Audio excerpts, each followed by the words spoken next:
बंगाल के विपक्षी नेता शुभेंदु अधिकारी ने मेदिनीपुर में जिला भाजपा द्वारा आयोजित किए गए मोमबत्ती जुलूस में शामिल हुए। 2021 में चुनाव के बाद राजनीतिक हिंसा में 57 भाजपा कार्यकर्ताओं की मौत हुई थी, जिसे लेकर शुक्रवार शाम अर्थात आज बंगाल के विपक्षी नेता शुभेंदु अधिकारी ने पश्चिम मेदिनीपुर सांगठनिक जिला भाजपा कार्यालय में उन मृतक कार्यकर्ताओं को श्रद्धांजलि दी। साथ ही शुभेंदु अधिकारी ने जिला भाजपा कार्यालय से मौन जुलूस में भाग लिया, जिसके बाद में शुभेंदु अधिकारी पत्रकारों के विभिन्न सवालों का जवाब देने से बचते रहे। उन्होंने स्पष्ट किया कि मेरा घोषित रूप ममता हटाओ हिंदू बचाओ है। अब कोई सवाल जवाब या भाषण नहीं है। भाजपा एक है और एकजुट है। जो लोग इससे खुश हैं, उनके लिए मैं कहता हूं, हम उड़ीसा की सीमा पर रहते हैं। मैं जय जगन्नाथ कहूंगा, कौन जाने किसको मिलेगा।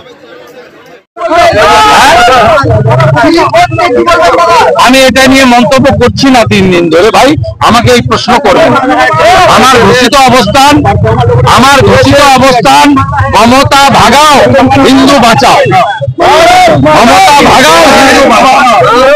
আর কোনো প্রশ্ন নেই, কোনো উত্তর নেই, কোনো ভাষণ।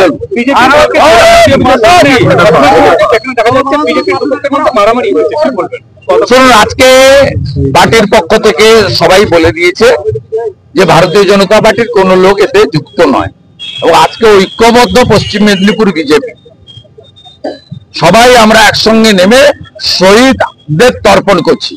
বিজেপি তৃণমূলকে হটাতে, তৃণমূল জিহাদিদের রুখতে এক এবং ঐক্যবদ্ধ। আমাদের একজনই নেতা, তার নাম নরেন্দ্র দামোদর দাস মোদী। আমাদের আর কোনো নেতা নেই। আমরা সবাই কর্মী, আমরা সবাই পার্টির অ্যাক্টিভ মেম্বার।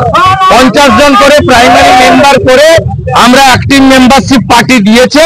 নেতা এক নরেন্দ্র মোদী, প্রতীক এক পদ্মফুল।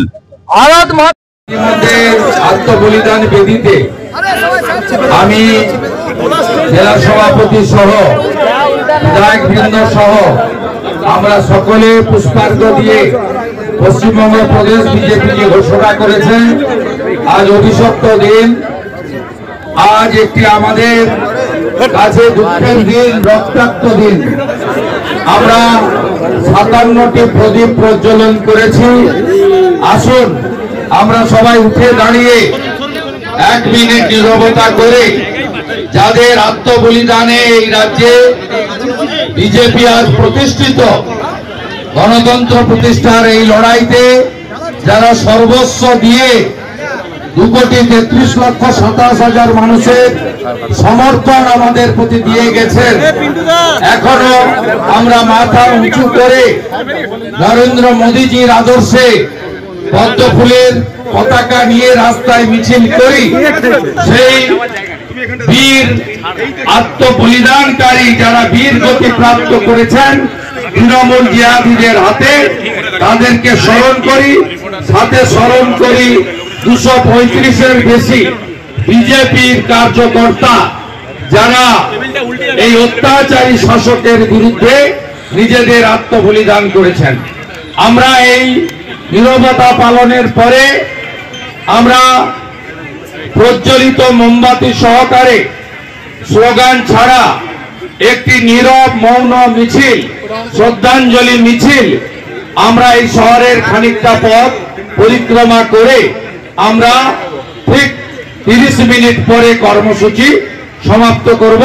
অনেক রাত্রি হয়েছে, আপনারা বাড়ি ফিরবেন। আসুন সবাই নিজ নিজ আসন থেকে